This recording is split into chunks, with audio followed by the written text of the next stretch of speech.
On va accueillir Doris Lacombe. Alors écoutez bien.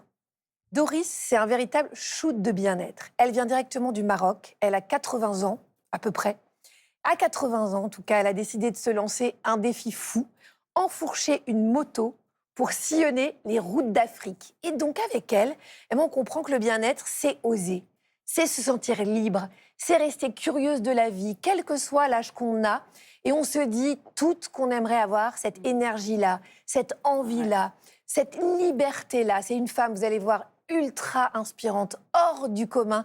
Doris Lacombe est avec nous ce matin.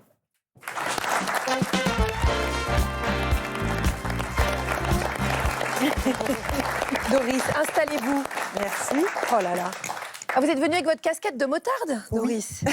Non, mais c'est que quand on regarde votre parcours, on a l'impression qu'en fait, on feuillette 1000 vies en une seule. Écoutez bien, vous qui nous regardez. Doris a d'abord été danseuse étoile. Ensuite, vous êtes devenue bergère. C'est quand même incroyable. Ensuite, vous avez créé une école de cirque. Vous avez aussi accompagné des enfants et des adultes en situation de handicap. Et puis, à la retraite, vous avez choisi de continuer à vivre une vie d'aventure, une vie faite d'expériences. Vous avez remonté le fleuve Sénégal à pied. Vous avez écrit même un livre qui raconte ça, qui s'appelle « Le mystère du Tchopedji ». Et pour aller plus vite, comme si c'était pas déjà assez dingue tout ce que vous avez fait, vous êtes mise donc à la moto à 80 ans. Et depuis, vous baroudez, Voilà. vous explorez, vous continuez d'aller voir ce que la vie a encore vous offrir. Doris, vivre des premières fois toute sa vie, est-ce que c'est quelque chose qui a été réfléchi chez vous? C'est-à-dire que c'est un choix, vous vous êtes dit « moi, je continue » ou est-ce que c'est vraiment engrammé en vous depuis toujours? J'ai foncé dans tout ce qui s'est présenté devant moi. J'ai eu des opportunités, c'est des chances où c'est la vie qui s'est déclenchée comme ça. J'ai vraiment jamais trop décidé. Pour l'histoire de la moto, c'est un pari. C'est sur un pari que je suis partie à moto. Je trouvais que de marcher, parce que comme vous l'avez dit, j'ai fait des treks très importants. J'ai fait l'ascension du Volcan au Mexique, une partie du Grand Canyon du Colorado, la falaise de Bandiagara au Mali, et puis j'ai donc remonté le fleuve Sénégal. Mais marcher, ça ne va pas très vite. Donc comme l'âge arrive de plus en plus, j'ai dit, il faut aller plus vite. Et un copain m'a dit, tu devrais prendre une mobilette. Je dis non, c'est ridicule une mobilette. Ça va passer vite. Autant prendre la une grosse moto. cylindrée. C'était pas une grosse cylindrée, ce n'est qu'une 125, mais je passe partout. Et ça veut dire quand même que vous n'êtes pas quelqu'un qui a peur. Non. Parce que la notion est quand même assez importante. Vous n'avez pas de peur. Mais peur de quoi? Il n'y a pas à avoir peur dans la vie. Il faut être soi-même. Il faut surtout écouter les autres, rencontrer les gens. Je suis très proche de la nature et des personnes. Et quand je voyage, que ce soit à pied ou à moto, je vais dans les petits villages, je discute avec les gens, je m'intéresse à eux. Mais je peux vous dire une petite anecdote à ce sujet-là. Je suis actuellement au Maroc où je fais des cours de moto parce que je veux passer mon permis gros cube. Et le moniteur m'a demandé depuis combien de temps j'avais le permis. Je lui ai dit, ça fait 63 ans. Il m'a regardé, il m'a dit, ah, vous avez 63 ans. C'était en passant une petite anecdote. Ils doivent se pincer quand même en vous voyant arriver, alors qu'en fait, on devrait tous et toutes faire comme vous, en fait, Doris. Qu'est-ce qui fait que vous allez d'une expérience à une autre? À chaque fois que vous terminez une expérience, ça vous donne envie d'explorer de nouveaux territoires, c'est ça? Il faut toujours avoir des envies, il faut toujours avoir des projets. Même si on ne les réalise pas, il faut qu'ils soient là pour pouvoir avancer vers ce projet. Alors attention, il faut quand même avoir une santé qui se prête à Oui, mais ça va tout ce avec, vous genre n'avez de pas choses, l'impression voilà. aussi? Oui, oui. Mais il n'y a pas besoin d'être très en forme comme je suis apparemment, mais marcher, danser, rire, surtout rire. Maintenant, il n'y a plus qu'une chose qui compte dans ma vie, c'est rire. Alors justement, j'allais vous demander ce qui comptait pour vous aujourd'hui. Quelles sont les choses incontournables dans votre vie? De quoi est-ce que vous avez besoin? Qu'est-ce qui fait votre bonheur? Rire, danser, rouler à moto, faire de nouvelles rencontres. Et justement, avec la moto, j'ai découvert une famille. Moi qui n'avais pas de famille, pratiquement, à part mes enfants et mes petits-enfants, et mon arrière-petit-fils. Vous êtes arrière-grand-mère? Oui, j'ai un arrière-petit-fils qui a 4 ans. Et ça aussi, ça vous comble?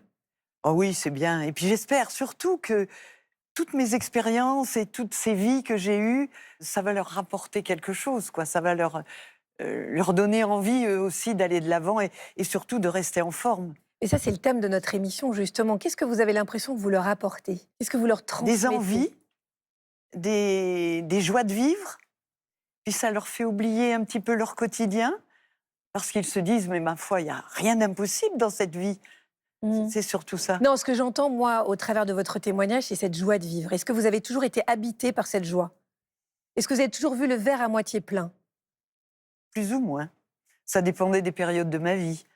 Mais Vous avez eu des grosses épreuves, j'imagine, comme tout le comme monde. tout le monde, on a des épreuves, mais ça m'a permis de rire et de sourire et d'être positive. Voilà, il faut rester positive. C'est-à-dire que les épreuves vous ont finalement donné plus de goût à la vie parce Oui. que c'est comme un luxe finalement d'être en vie quand Oui, on vous regarde exactement. vivre. C'est tous les jours qu'il faut vivre.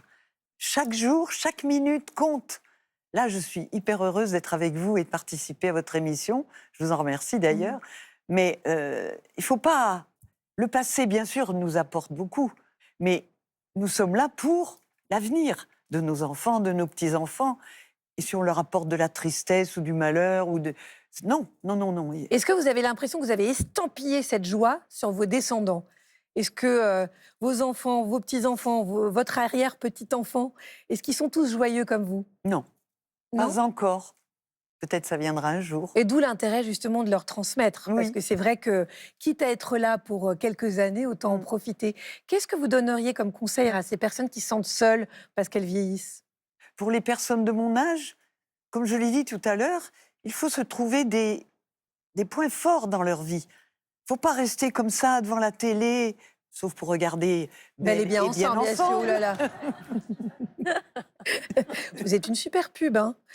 Moi, je vous écoute, je me dis en fait ce que Doris a et que je n'ai pas, et je vous le dis franchement, c'est que vous avez la capacité d'oser. Oui, Ça, c'est quelque chose qui vous définit quand même. oui, je soigne aussi les gens. Je ne soigne pas les maladies, je ne suis pas médecin, je ne suis pas infirmière.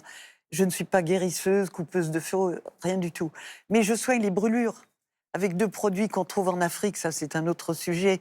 Mais quand je fais des marches, par exemple la remontée du fleuve Sénégal, mon but c'était la protection des chimpanzés et la protection de l'environnement. On a vu une photo, je vous interromps, pardon, hein, Doris, mais on a vu une photo avant-après. Est-ce que vous pouvez nous parler Ah, ben de voilà. ce jeune homme donc, qui a été brûlé, c'est ça? Oui, c'est un jeune Guinéen, c'était en 2012 et je l'ai revu cette année, 14 ans après. Mhm. J'habitais à ce moment-là en Guinée et on m'amène ce garçon qui avait 20 ans, qui était beau comme un astre. Il l'est toujours Il est d'ailleurs. magnifique. Et il était tout brûlé, c'était une espèce de cocotte minute qui lui avait explosé à la figure. Je lui ai dit oui, ça faisait 5 jours qu'il était brûlé. Je lui ai dit, tu choisis entre ton marabout, l'hôpital ou moi. Il ne faut pas faire les 3 à la fois. Mhm. Il m'a dit soigne-moi, etc. Je l'ai soigné. Et ça a été quand même très impressionnant parce qu'il était quand même brûlé au 2e degré. Avec ces 2 produits que sont l'huile de ricin, tout le monde doit connaître l'huile de ricin, et une autre pommade antibiotique que l'on trouve seulement en Afrique, mais qui est fabriquée en Europe. Mhm. Et avec ça, ben voilà, Eh bien, dis donc. il est toujours aussi beau. Mais en fait, vous illustrez très bien ce qu'on dit souvent dans cette émission, c'est que aussi s'occuper des autres, c'est aussi une source de bien-être immense. Vous avez l'impression que votre arrière-petit-fils est un peu kamikaze comme vous ou pas? Oui, il est bien vivant. Ouais. Il a beaucoup d'énergie. Est-ce que j'ai le droit de vous demander votre âge? Parce que c'est encore plus impressionnant quand on le connaît. J'ai 83 ans. Voilà, 83 ans. Bon, on va pas applaudir l'âge, on va applaudir le fait d'oser, de pas avoir peur, de profiter de la vie. Et merci parce que vous êtes absolument incroyable, vous êtes lumineuse. Je voulais juste vous lire, j'ai reçu ce matin de mon petit-fils, 2e petit-fils aîné qui a 28 ans et qui est très en admiration devant sa grand-mère. Et ce matin, On il le m'a comprend. écrit, ça motive, ça pousse à se dépasser, à aller chercher plus loin. Avoir une grand-mère comme toi, ça fait relativiser sur les petits tracas du quotidien. Oh là. Voilà. Donc je suis très fière d'avoir un petit-fils comme Vous ça. pouvez. Et il doit être sacrément fier d'avoir une grand-mère comme Oui, vous. oui, oui, oui. On va essayer de s'inscrire un peu dans votre parcours, Doris. Merci de nous avoir inspirés ce matin. Franchement, vous êtes ultra touchante. Je vous souhaite une belle route. Vous revenez pour nous raconter le tour de la Méditerranée à moto. Et je voudrais rappeler le titre de votre livre qui s'appelle Le mystère du Tio Pedji, à la recherche des sources sacrées du fleuve Sénégal.